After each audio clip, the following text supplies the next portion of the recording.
사사기 13장 되겠습니다. 사사기 13장 구약 연구, 구약 개론 49번째, 사사기는 6번째 시간 되겠습니다. 13장부터 16장까지 이제 사사기 내용 가운데 가장 많이 할애되는 사사, 여러분 잘 아시는 삼손입니다. 삼손.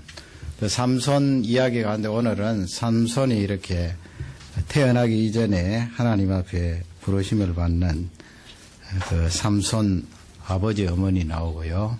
또 여호와의 사자가 등장하여서 기도에 응답해주는 그 내용을 공부해 보기를 원합니다. 먼저 살펴볼 것은 하나님께서 전적인 은혜로 우리를 구원하신다 하는 것을 이미 구약 성경에 잘 알려주고 있습니다. 그것은 이스라엘 백성들을 향한 하나님의 사랑, 그 은혜가 되겠는데요. 지금 이 삼손이 태어나기 전에 이스라엘의 그 상황, 영적인 상황을 1절에서 이제 잘 알려주고 있습니다. 계속해서 이제 사이클이 돌아간다 그랬습니다. 하나님께서 그 범죄한 이스라엘 백성들에게 다른 민족을 세워서 치게 하시고, 그러면 힘드니까 이제 하나님 앞에 회개하고, 회개하면 하나님께서 또 구원해 주시고, 그런데 이 삼손이 태어나기 전에는 조금 달라요. 물론 이스라엘 백성들이 범죄했습니다마는 그들이 이제 회개도 하지 않는 그 회개하는 그 부분이 빠져 있습니다. 그래서 하나님의 은혜와 사랑을 우리에게 잘 알려주고 있는데요. 1절을 우리 다 같이 받들도록 하겠습니다.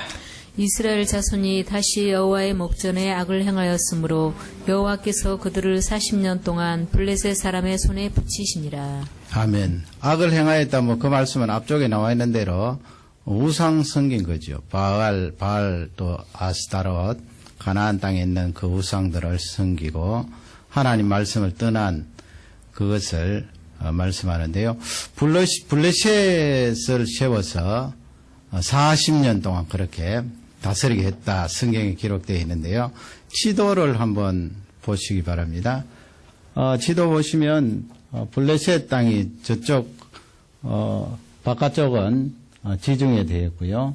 굵은 라인 저쪽 서쪽 바깥쪽으로 보시면 블레셋 땅, 잘 아시는 대로 지도에 저렇게 되어 있는데, 블레셋은 도대체 누구인가? 창세기부터 블레셋 나오지요. 나오는데 본격적으로 이제 저 땅을 차지하고 이주에 들어온 시기는 주전 1200년으로 보면 됩니다. 그래서 사실상 블레셋의 출발은 주전 1200년경에 어디서 왔는가? 그건 지금 지도에서 안 나옵니다만은 위쪽에 올라가면 에게해라고 있습니다. 그 소아시아 볼록 튀어나온 부분. 다음 지도 보면은, 이 지도도 안 나오네요. 그 소아시아 볼록, 터키 있는 볼록 튀어나온 그 부분하고, 그리스 아시죠, 여러분? 이탈리아 옆에 있는 그리스. 그 사이를 에게해라고 하는데, 그 에게해 지역에 있었던 해적입니다, 이 사람들은. 유럽 사람들이지만은 신체가 건장하고 아주 포악해요. 왜냐하면 바다로 다니면서 또 육지에서 사람을 이렇게 잡아다가 주로 이집트에 많이 이렇게 인질로 팔았습니다. 종으로.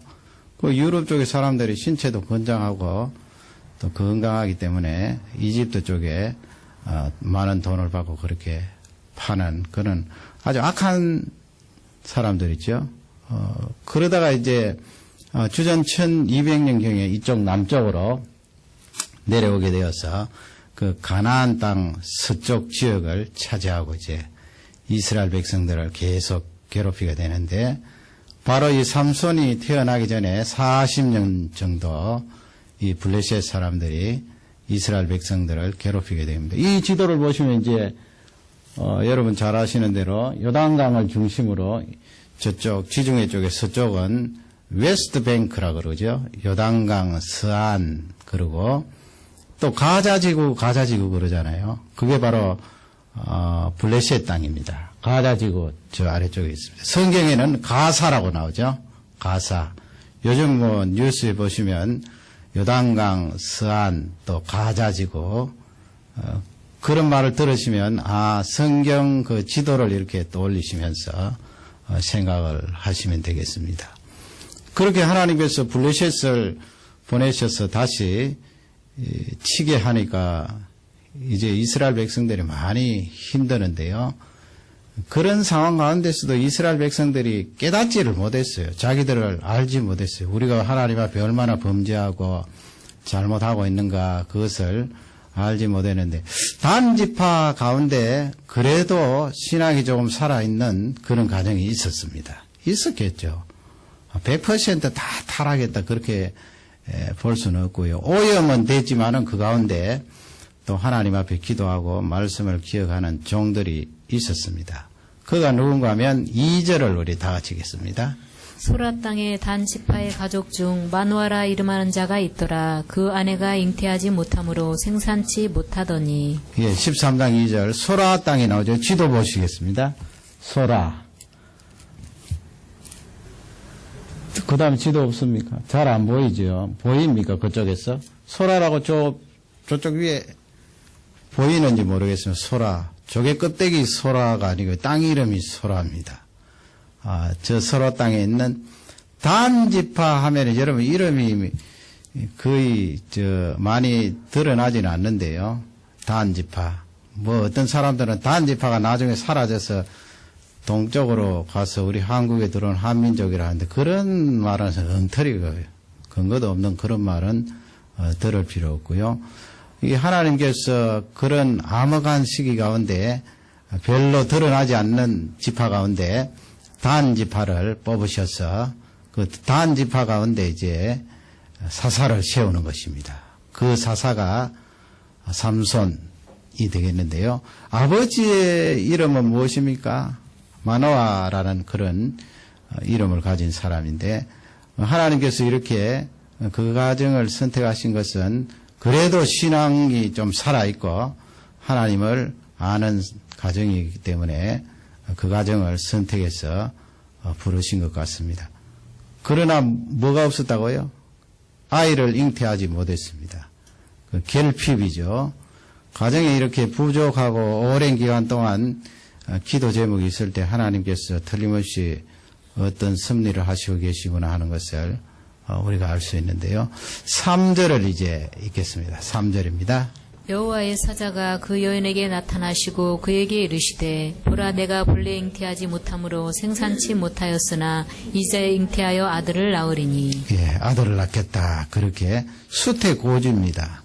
그 아브라함에게 하나님께서 거의 100세 99세 된 아브라함에게 나타나셔서 내년 이맘때에 아들을 낳을 것이다. 이름을 이삭이라 하라 그랬고요.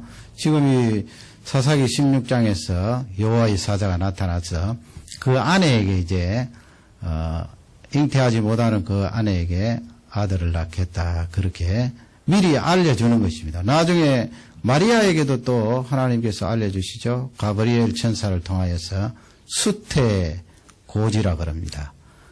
알려준다. 잉태하는 것을 알려준다. 그런 말이 되겠는데요.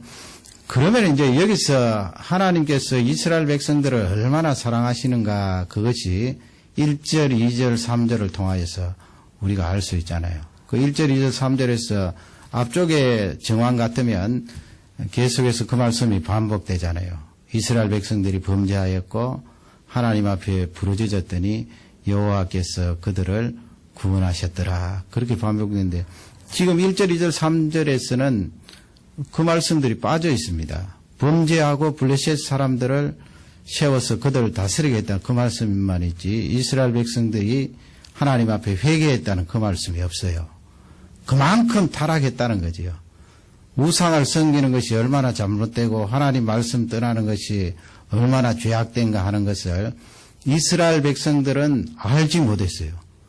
알지 못하면 어떻게 됩니까? 가만히 두면 이제 점점 멸망의 그 구렁텅이로 들어가서 더 이상 회생할 수가 없겠지요. 그러니까 하나님께서 이렇게 일방적으로 찾아오셔서 삼손이라는 이 하나님의 사람을 태어나게 하신 거예요. 하나님이 직접 찾아오셔서 그렇게 수태의 고지를 하는 내용을 볼 수가 있습니다. 앞쪽으로 거슬러 올라가시면 여러분 잘 아시는 대로 기도는 어떻게 부름을 받았습니까? 성장한 이후에 부름을 받잖아요. 우상을 섬기고 있는 그 사람들 속에 또 아버지도 우상을 섬기고 있는 그 상황 속에 기도원이라는 사람을 하나님께서 부르시고 또 기도의 응답으로 표징도 사인이죠. 표징도 보여주시고 우리가 안 했습니다마는 이 입다라는 사사 있잖아요. 입다. 옷을 입다가 아니고요. 그 이름이 입다지요. 이 입다라는 사사는 어떻게 시험을 받았습니까? 물론 뭐 근본적으로 하나님이 세우셨기 때문에 사사가 되었습니다마는 백성들이 찾아와서 우리의 이 지도자가 되어 주십시오. 그렇게 요청해서 시험을 받은 사사예요. 각기 이렇게 다르잖아요. 앞쪽에 보면 또 여자 사사도 있고. 그러나 이 사사기 뒷부분에 와서 사사시대 뒷부분에는 이스라엘 백성들이 철저하게 타락했기 때문에 자기 자신이 얼마나 잘못하고 있는 것을 잘 알지 못했어요. 그러니 어떻게 회개하겠어요? 그런 이스라엘 백성들을 향해서 하나님께서 전적으로 그들을 사랑하시고 은혜를 베풀어 주셔서 찾아오셔서 세우신 거예요. 그게 바로 삼손이 되겠는데요.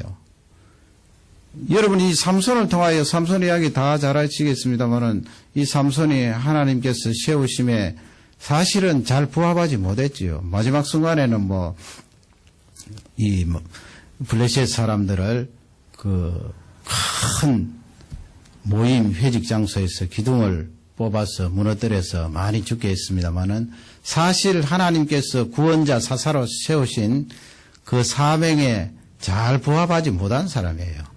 자기 마음대로 하다가 결국 마지막 순간에 그렇게 겨우 조그만하게 하나님 앞에 일을 감당할 수 있었는데 이것은 이제 하나님의 철저한 그 부르심에 부응을 하지 못한 거지요. 그러므로 이 말씀은 하나님께서 이스라엘 백성들을 전적으로 사랑하셔서 그들을 강권적으로 건져주시지 않았더라면 살 수 없다는 메시지예요. 우리에게도 동일하지요. 하나님께서 우리에게 구원자를 보내주셔서 강권적으로 건져주시지 않으면 우리가 천국 갈 수가 없어요. 그분이 찾아오시고 나를 죄악에서 뽑아주시고 계속해서 거룩한 상태로 살 수 있도록 은혜를 주셔서 하나님의 자녀가 된 거지요. 이 사사 삼손은 우리에게 주시는 메시지가 영원한 구원자가 아니라는 말씀이에요. 사사 삼손은. 그렇게 힘을 가지고 이스라엘 백성들을 다 살릴 것 같았지만은 결국 그 구원자도 타락하여서 하나님이 원하시는 그 빈대에 빗나갔다 하는 것을 알려주시고요. 장차 신약 시대에 오실 구원자 예수 그리스도가 참 구원자다 하는 것을 미리 구약 시대에 알려준 거예요. 우리는 이미 그 복된 이 시대에 살고 있기 때문에 그것을 잘 알고 있지요. 이미 신구약 성경을 가지고 있기 때문에 그렇습니다. 여러분 이 말씀을 통하여 우리가 적용해야 될 것은 내가 나의 영적인 상태, 심리적인 상태, 나의 이 삶을 아는 것이 대단히 중요하다는 말씀입니다. 대개 내가 나를 잘 몰라요. 소크라테스가 그런 말을 했지요, 여러분. 한 번은 제자 중에 한 사람이 와서 그 제자가 소크라테스 선생님을 너무 사랑하고 존경하니까 그 아테네에서 멀리 떨어져 있는 곳에 걸어가서 이제 거기에서 이제 아주 우리 신앙적인 것은 아닙니다만은 영적으로 이제 좀 뛰어 있는 그런 사람을 만나서 자기 선생님 소크라테스에 대해서 물어봤습니다. 나의 선생님 소크라테스가 어떤 분입니까? 물어보니까 그 신령하다고 말하는 그 사람이 뭐라고 말하는가 하면 당신의 선생님 소크라테스는 이 세상에서 가장 현명한 사람입니다. 그랬어요. 그걸 이제 선생님에게 돌아와서 이야기를 하니까 이 소크라테스가 머리를 쩔레쩔레 흔들면서 나는 현명한 사람이 아닌데 나보다 더 현명하다고 그렇게 칭송을 받을 수 있는 사람이 많이 있을 거야 해서 그 소피스트 학자들을 찾아가잖아요. 찾아가서 막 이야기를 나누는데 이 소크라테스가 깨달은 것이 무엇인가 하면 그렇게 현명하다고 칭찬을 듣고 존경을 받는 사람들이 사실은 현명하지 않더라는 거예요. 무지하더라는 거예요.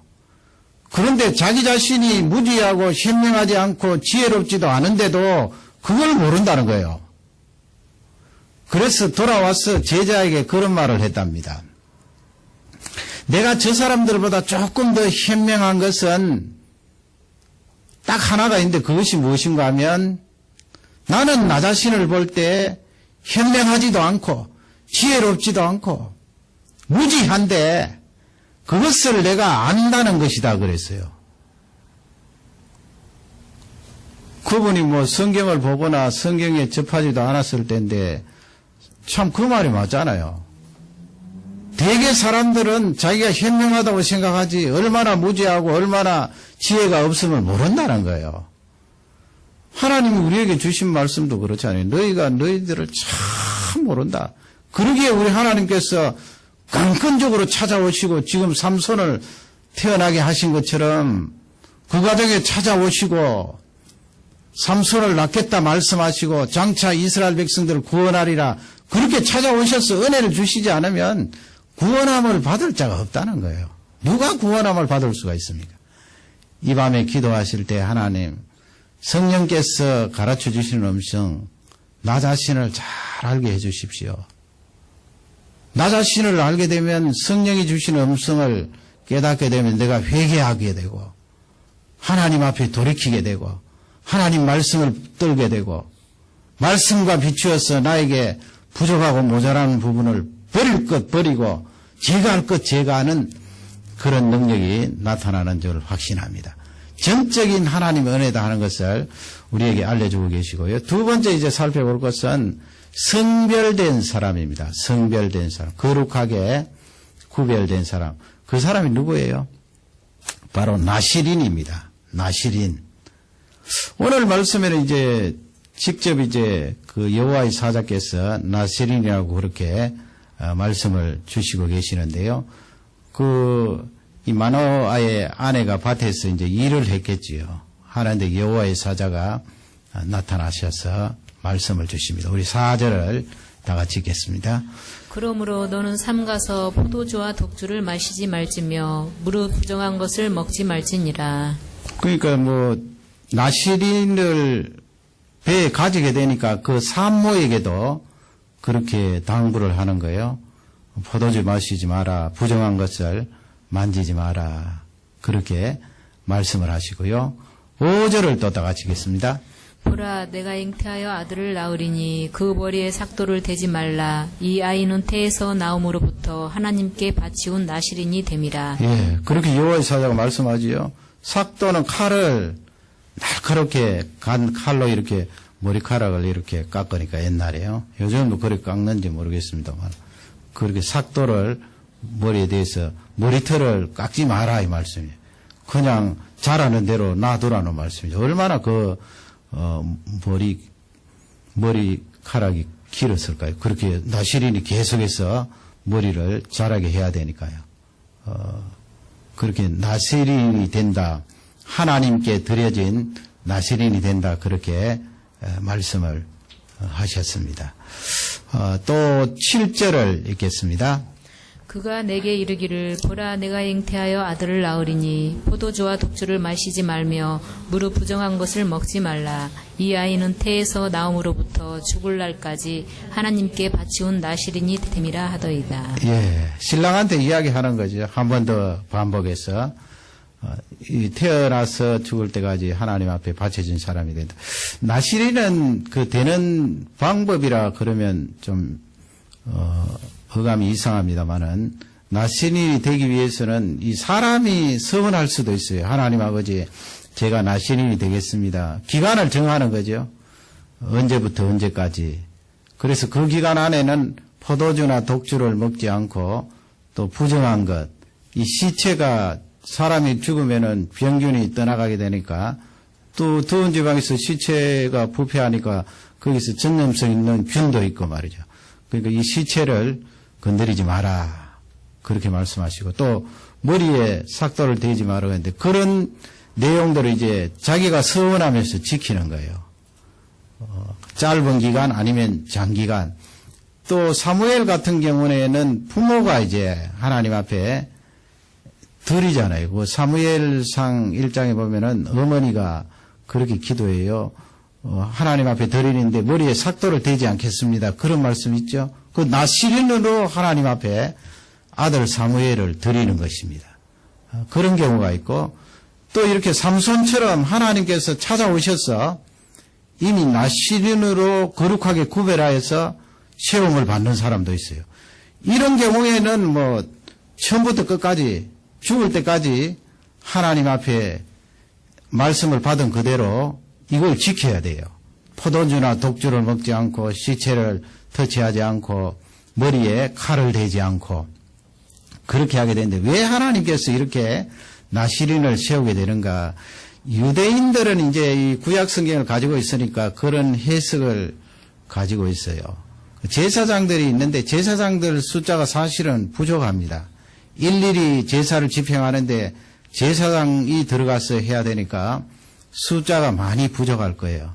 그래서 이 부족한 숫자 제사장들을 채우기 위해서 하나님께서 나시린을 세우셨다. 그렇게 해석해요.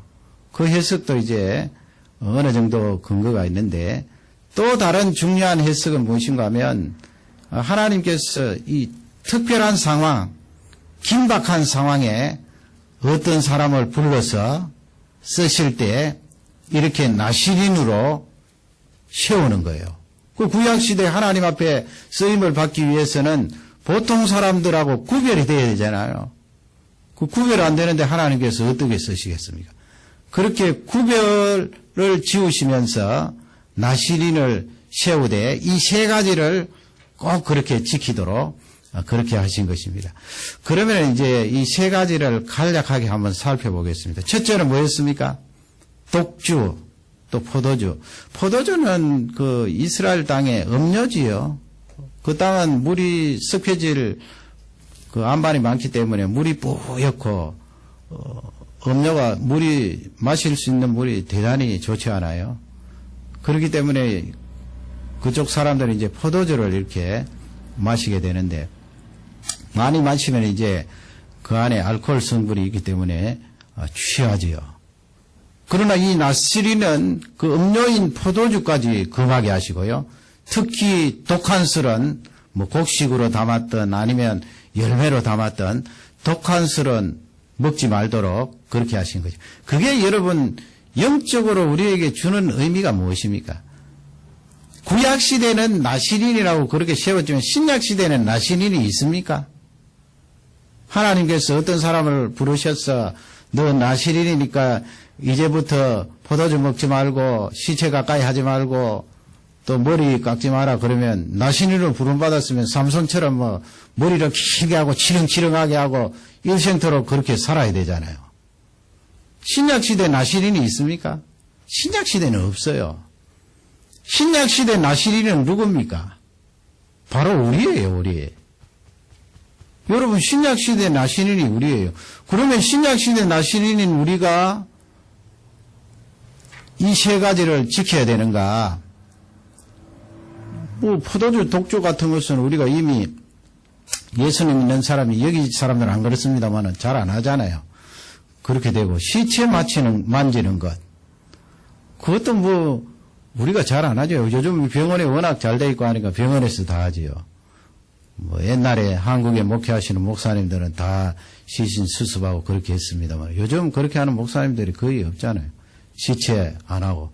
그다음에 머리에 이렇게 머리 깎는 것 그건 안 된단 말이에요. 그래서 신약 시대의 나시린인 우리는 여기서 영적인 원리를 찾아야 되겠지요. 그 영적인 원리 세 가지는 꼭 우리에게 나시린인 우리에게 지켜야 될 의무사항이에요. 그 첫째가 바로 술 마시지 않는 거예요. 술 마시지 않는다 이 말씀은 왜 나시린에게 하나님께서 그 음료인 포도주까지 금했을까요? 중요한 메시지가 있지요. 포도주나 독주, 술이라는 것은 먹고 나면은 내가 나를 컨트롤하는 것이 아니고 그 술이 나를 통제하기 때문에 그렇게 되면 나시린으로서 사명을 감당할 수 없다는 거예요.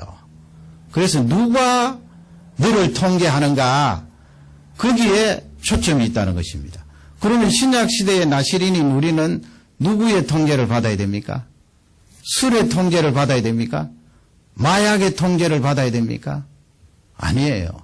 성령 하나님의 통제를 받아야 됩니다. 그래서 에베소 5장 18절에 보면 뭐라고 되어 있습니까? 술 취하지 말라 이는 방탕한 것이니 오직 어떻게 하라고요? 성령의 충만을 받으라. 성령 충만이 성령 하나님께 취하는 거 아니에요. 취한다는 말씀은 성령 하나님이 나를 통제하고 충분히 넉넉히 만족하게 다스린다는 말씀이에요. 신약시대 나시린인 우리는 누구의 지배를 받는가? 성령 하나님의 지배를 아침부터 저녁까지 태어날 때부터 죽을 때까지 받아야 된다 하는 것을 우리에게 알려주고 있습니다. 그것이 바로 성결된 사람이다. 두 번째 시체는 뭡니까? 시체. 아까 말씀드린 대로 그 시체에서 균이 나올 수 있고 또 시체가 부패하면 거기에서 이제 시험 때문에 오염이 되고 전염이 될 수 있기 때문에 하나님께서 터치하지 말라고 그랬는데 뭐 신약 시대에 우리가 시체 터치하고 터치하지 않고 그게 무슨 상관이 있어요? 그 위생을 잘 소독하고 또 터치할 수 있으면 터치해야 되죠. 하나님의 백성도. 뭐 직업을 그렇게 그런 직업에 일하는 사람이 있으면 시체를 만져야 되지 어떻게 하겠어요? 얼마나 시체 만지는 일을 하는 사람들이 많은가요? 그런 사람들을 향해서 너희들은 나시린이 아니다 그렇게 말할 수 없는 거예요. 왜 그러면 구약시대에 나시린에게 시체를 가까이 하지 못하게 했나요? 이 시체라는 것은 죽음 때문에 온 거잖아요. 짐승이든 사람이든. 죽고 나면 그 시체라 그러지요. 그러면 그 죽음이 어디에서 왔습니까? 죄에서 왔어요. 그 시체라는 것은 죄의 결과예요. 그러니 영적인 원리는 신약시대에 사는 나시린인 구별된 너희들은 죄를 멀리하라는 말씀이에요. 죄를 멀리하라. 조그마한 죄라도 지었으면 하나님 앞에 무릎 꿇고 회개하고 하나님 아버지 내가 잘못했습니다. 철저히 회개하는 것이 있어야지 죄를 대충 생각하고 죄를 우습게 생각하면 안 된다는 거예요. 너희들이 신약시대에 예수님으로 말미암아 나시린이 되었는데 그 죄를 가까이 하면 큰일 나고 사명을 감당할 수 없다는 그런 말씀이 되겠고요. 그 다음에 마지막으로 머리에 칼을 대지 않는 건 뭐예요? 머리 깎지 않는 것. 그 예수님 믿는 사람 중에 너희들은 신약의 나시린임으로 머리 깎지 마라 그러면 교회 안 나올 사람들 많을 것 같아요. 거기서 주시는 말씀은 머리는 이 구약 성경에 하나님이 주신 그 아름다움으로 많이 표현을 해요. 아름다움. 그리고 성경 전체에 보면은 이 머리카락 있잖아요. 머리카락은 그 영예로움. 영예롭다고 말할 때는 우리 사람을 만드신 창조주에 대한 그런 표현 아닙니까? 그래서 여러분 우리 남자 여자 중에도 이 여성들이 더 아름다워요. 사실 육체적으로. 그 아름다움 상징으로 이제 머리를 길게 하잖아요. 요즘은 뭐 짧게 하고 그렇게 하는 경우도 있는데 그 머리를 여자들이 길게 하는 것은 우리 성경적으로 봤을 때는 물론 뭐 길게 하는 사람들이 그런 고백을 하면서 길게 한다는 말씀은 아니고요. 성경적인 바른 입장은 머리를 그렇게 길게 했을 때 자기 자신의 신앙 고백은 하나님 나를 이렇게 여성으로 아름답게 만드셨네요. 그러면서 하나님 앞에 영광을 돌리는 거예요. 그 고린도전서에도 그런 말씀이 있어요. 여자들이 머리에 뭐 쓸 것 말씀하시면서 이 긴 머리를 말씀을 하셨어요. 그래서 나시린이 머리를 길게 한 것은 하나님 앞에 고백이에요. 하나님 아버지 나라는 이 존재가 나만 달랑 있는 것이 아니고 권세 있는 하늘에 계신 하나님이 계십니다. 그렇게 고백하는 자신이 가지고 있는 사명이나 그 아름다움을 영예롭게 하나님 앞에 고백하는 그런 표현이 있다고요. 그래서 나시린은 머리를 깎지 마라. 그러면 이 세 가지 가만히 한번 보세요. 술 먹지 않는 것, 시체 맞히지 않는 것, 머리 깎지 않는 것. 주로 외적이잖아요, 다. 외적. 여러분, 술을 뭐 속으로 마십니까?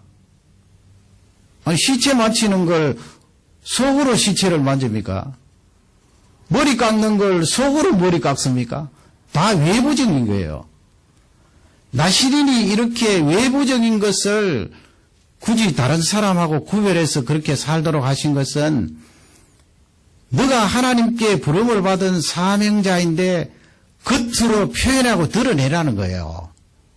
그러므로 여러분 신약에서 하는 이 신약의 나시린들은 숨어서 사는 거 아니에요. 내 삶도 드러내고요. 바깥으로 드러나는 그 삶이 증명이 돼야 돼요. 마치 머리를 치락치락하게 기른 구약의 나시린처럼 저 사람 진짜 예수님 믿는 사람이네. 그렇게 외부적으로 드러나야 된다는 거예요. 그래서 여러분 세례도 무엇입니까? 세례 받는다고 천국 갑니까? 세례가 천국의 수단은 아니잖아요. 예수 그리스도를 믿어야 천국 가지요. 그러나 세례 받는 것이 그토록 중요한 것이 세례 받으면서 내가 공적으로 표현을 하잖아요. 내가 살아계신 하나님을 믿고 아버지이신 그 하나님이 독생자 예수 그리스도를 보내주셔서 나를 위하여 죽으시고 부활하셨습니다. 그분을 나의 구세주로 고백하고 내가 죄 용서함 받았습니다 하는 것을 많은 사람들 보는 앞에서 고백을 해요. 눈에 보이게 해요. 중요하지 않습니까? 그러므로 세례받은 나시린들의 그 삶이 밖으로 볼 때도 드러나야 돼요. 밖으로 보이는 것이 세상 사람하고 똑같으면 안 된다는 말씀입니다. 달라야 돼요. 그걸 하나님께서 말씀하시는 거예요. 너희들은 예수님으로 말미암아 부름을 받은 나시린 사명을 가진 사람인데 세상 사람들하고 똑같이 살지 말고 바깥으로 드러난 모습을 나에게 보여라. 그래서 이 세 가지를 우리에게 허락하셨습니다. 얼마나 여러분 만화와 가정에 이 복된 일이 일어났습니까? 자녀가 없던 그 가정에 이렇게 구별된 사람을 하나님께서 보내주신다 약속을 하셨어요. 그러나 이제 이 남편이 말이죠. 남편이 그 현장에 없었잖아요. 이 남편이 보니까 믿음이 있어요. 그래서 세 번째 우리가 살펴볼 것은 하나님께서 세밀하게 이 가정에 응답을 해주세요. 기도의 응답. 세밀하게 응답해 주신 하나님께서 신약시대에 사는 우리에게도 동일하게 세심한 관심으로 응답을 해 주시는데요. 그 내용을 우리가 한번 살펴보도록 하겠습니다. 먼저 8절을 다 같이 읽겠습니다. 8절입니다. 마노아가 여호와께 기도하여 가로되 주여 구하옵나니 주의 보내셨던 하나님의 사람을 우리에게 다시 임하게 하사 그로 우리가 그 낳을 아이에게 어떻게 행할 것을 우리에게 가르치게 하소서. 예, 어떻게 행할 것을 가르쳐 주십시오 이 말씀인데 행할 것은 이 말씀은 이제 나시린으로 이렇게 하나님께서 말씀을 주셨으니까 이 아이를 어떻게 양육하고 그리고 양육에 나가면서 이 아이가 성장하면은 어떻게 사역을 감당할 수 있도록 지도할까요? 이 말씀입니다. 그걸 가르쳐 주십시오. 남편이 이제 그렇게 기도를 하는 거예요. 그 아내가 응답을 받았으니까 당신은 응답 받은 대로 그대로 하리라 그렇게 하지 않고 믿음을 가지고 하나님 한 번 더 제가 기도하오니 저에게도 나타나셔서 동일하게 말씀해 주십시오. 여러분 기도의 응답을 받고 한다는 것이 얼마나 중요합니까? 그만큼 확신이 있고 비록 부인이 응답을 받았지만은 나도 역시 세심한 응답을 받기를 원합니다. 그렇게 해서 이제 간절히 기도를 하는데 9절을 한번 읽겠습니다. 9절입니다. 하나님이 마노아의 목소리를 들으시니라. 여인이 밭에 앉았을 때 하나님의 사자가 다시 그에게 임하셨으나 그 남편 마노아는 함께 있지 아니한지라. 아멘. 하나님 들으셨다 그랬죠. 마노아의 기도를 들으셨다. 남편의 기도를 들으셨어요. 우리 하나님 들으시는 하나님이에요. 그 어느 날 이 아내가 이제 그날도 어떻게 남편은 다른 일을 했는지 항상 이렇게 두 번이지만은 같이 있질 않았어요. 밭에서 이제 일을 했나 봐요. 그러나 남편은 거기 없었어요. 앞쪽에 나타나셨던 그 여호와의 사자가 나타나셨어요. 그러니 어떻게 해요? 10절에 보면 열심히 달려가야죠. 우리 10절을 다 같이 읽겠습니다.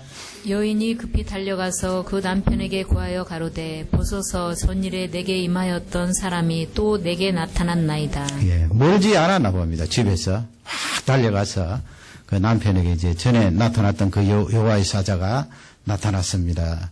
같이 가십시다. 이렇게 해서 이제 밭에 가서 그 마노아가 아내가 만났던 그 여호와의 사자를 똑같이 이제 만나는 거예요. 만나서 그 안에 보면은 여호와의 사자가 친절하게 아내에게 말했던 그 내용들을 나시린에 대해서 동일하게 말씀을 주세요. 그렇게 말씀을 다 들으니까 이 마노아가 이 남자들이 더 이게 좀 합리적일 때가 있잖아요. 그러니까 조금 이렇게 논리적으로 따져서 이제 이름을 물었어요. 이름을. 그게 이제 17절에 나와 있는데요. 그 이름을 물을 때 아마 이 마노아가 나중에 그 말씀도 나옵니다만은 하늘에서 온 여호와의 사자인 줄 정확하게 몰랐어요. 그냥 하나님이 보내신 사람, 선지자 정도 되는 걸로 그렇게 생각을 했나 봐요. 그러니까 내가 이 선지자의 이름을 알아두었다가 나중에 삼손의 아이가 태어나고 사역을 감당할 때 이 선지자에 대해서 많은 사람들에게 알리리라. 존숭이라는 그런 표현을 쓰지요. 17절에 보면 우리 17절을 다 같이 읽겠습니다. 마노아가 또 여호와의 사자에게 말씀하되 당신의 이름이 무엇이니까 당신의 말씀이 이룰 때에 우리가 당신을 존승하리이다. 예, 그렇게 다른 사람에게 알리고 당신이 존경받도록 그렇게 하겠습니다. 그 사람으로 알았던 거죠. 그렇게 이제 요청을 하니까 지금 보세요. 요청하는 대로 다 해주시잖아요. 여호와의 사자가. 한 번 더 만나고 싶습니다. 저에게도 똑같이 응답을 좀 주십시오. 그렇게 요청하니까 또 그렇게 그 자리에 또 여호와의 사자가 나타나셔서 동일한 말씀을 주시고 이번에는 이름을 묻고 싶습니다. 그렇게 하니까 18절에 뭐라고 응답을 하십니까? 18절을 다 같이 읽겠습니다. 여호와의 사자가 그에게 이르시되 어찌하여 이를 묻느냐 내 이름은 기묘니라. 기묘니라 그 번역이 어려운데 어떤 번역에 보면은 뭐 원더풀 그렇게 되어 있는데 기묘니라. 여러분 기묘니라 하면은 보통 천사에게 붙여주는 그런 이름이 아니라 하는 것을 알 수가 있겠죠. 천사들에게 내 이름은 천사들에게 물었을 때 내 이름은 기묘다 그렇게 말한 적이 별로 없어요. 기묘니라 이 말씀은 도저히 이해할 수 없는 놀라운 그 무엇을 말해요. 우리 사람이 도저히 이해할 수 없는 놀라운 그 무엇. 이게 이사야 9장 6절에 보면 우리 다 같이 찾겠습니다. 이사야. 잘 아시는 대로 이사야 9장은 무슨 예언이 있습니까? 이사야 7장 14절에 여인의 후손 나오죠. 임마누엘. 그 메시아 예언이 있고 이사야 9장에 보면 이사야 9장도 역시 메시아 예언으로 가득 차 있어요. 이사야 그래서 거기 보면은 그 메시아에 대해서 명칭이 쭉 나와 있는데요. 이사야 9장 6절을 다 같이 읽도록 하겠습니다. 이는 한 아기가 우리에게 낳고 한 아들을 우리에게 주신 바 되었는데 그 어깨에는 정사를 메었고 그 이름은 기묘자라 모사라 전능하신 하나님이라 영존하시는 아버지라 평강의 왕이라 할 것입니다. 그 누구를 말씀합니까? 거기서 누구를 어깨엔 정사를 메었다 이 말씀은 이 온 우주를 다스리는 그런 다스리는 권세고 그 다음에 거기 기묘자라고 그렇게 되어 있고 그 다음 모사라. 모사는 상담가지예요. 상담가. 또 뭐가 나와 있습니까? 평화. 그 다음에 또 뭐 영존하신 아버지. 그래서 그 9장 6절은 다 장차 오실 예수 그리스도에 대한 명칭들이에요. 예수 그리스도. 그러므로 많은 학자들이 이 본문 18절 말씀에 기묘라 이 말씀을 한 분이 누구라고요? 장차 오실 성자 하나님을 말씀해요. 성자 하나님. 많은 학자들이 그렇게 말해요. 성자 하나님. 기묘라. 그러니 성자 하나님께서 이 마노아의 가정에 직접 오신 거예요. 기도를 세심하게 이루어 주시면서 친절하게 그렇게 오셔서 이스라엘 백성들을 구원하시기 위하여 삼손을 보내신다 말씀하시고, 저는 그 해석이 상당히 근거가 있다고 보는데요. 왜냐하면 앞쪽에 제가 말씀드렸잖아요. 삼손이라는 이 구원자는 자신이 죄짓고 하나님 말씀과 삐뚤게 가는 바람에, 정욕대로 이스라엘 백성들을 다스리는 바람에 사명을 온전하게 감당하지 못한 자라 그랬어요. 온전한 구원자가 아님을 우리에게 알려주시면서 장차 오실 기묘자, 영원하신 왕이신 예수 그리스도는 모든 사람들의 구원자가 될 것이다. 그분은 완전하신 분이다 하는 것을 우리에게 암시적으로 알려주고 계세요. 그러니 삼손이 태어날 이 시점에 성자 하나님께서 여호와의 사자로 마노아의 가정에 오셨을 것이다. 그러면 여러분 훨씬 더 우리에게 힘이 되고 용기를 주는 귀한 말씀 아닙니까? 그 예수님이 개입하시고 일일이 응답해 주시는 이 세심한 기도의 응답에 힘을 주는 것을 볼 수가 있습니다. 그래서 그 이름을 듣고 19절 20절에 보면 그 여호와의 사자가 어떻게 떠나십니까? 우리 19절을 다 같이 읽겠습니다. 이에 마노아가 염소새끼 하나와 소제물을 취하여 반석 위에서 여호와께 드리매 사자가 이적을 행한지라 마노아와 그 아내가 본즉. 예, 여호와의 사자가 반석 위에 둔 그 염소 제물을 언제 장만을 했나 봅니다. 그 제물 위에 이제 이적을 행하는데 20절에 보면 어떻게 이적을 행하시나 다 같이 읽겠습니다. 불꽃이 단에서부터 하늘로 올라가는 동시에 여호와의 사자가 단 불꽃 가운데로 쫓아 올라간지라 마노아와 그 아내가 이것을 보고 얼굴을 땅에 대고 엎드리니라. 아멘. 확실한 증거죠. 그 여호와의 사자께서 이적을 행하셔서 반석 위에 올린 그 제물을 다 태우시고 제물이 타는 불이 올라올 때 그 불꽃 속에서 하늘나라로 승천하시는 모습을 이 마노아 부부가 보았던 것입니다. 얼마나 여러분 확실한 기도의 응답입니까? 세심한 응답입니다. 하나님께서 우리가 기도하시면 반드시 이루어 주십니다. 우리가 해로운 것을 기도할지라도 누구라고라도 응답을 하시죠. 길을 막으시고요. 그러기에 우리는 기도해야 되고요. 이렇게 또 마노아 부부처럼 하나님의 귀한 사역과 연관되는 기도를 하면 하나님께서 더 즉각 들어주세요. 그래서 우리가 기도할 때 전략이 있습니다. 기도의 내용 가운데 우리 학생들 같으면 하나님 아버지 공부를 잘하게 해주십시오 하면 공부 잘하는 거기면 초점 맞추지 말고 내가 이 공부를 하면서 무엇을 목적을 두고 공부를 하는가, 그게 하나님의 일과 연관이 되면은 하나님이 얼마나 잘 들어주실까요? 하나님 아버지 내가 건강을 구합니다. 네가 건강해서 뭘 할래? 하나님 아버지 하나님의 귀한 사역과 연관된 건강입니다. 구하면 왜 하나님께서 안 들어주시겠어요? 그래서 이 마노아 가정처럼 이스라엘 백성 건지려고 하는 이 귀한 사역과 연관된 기도를 할 때 여호와의 사자께서 세심하게 기도에 응답해 주시는 그 모습을 볼 수가 있습니다.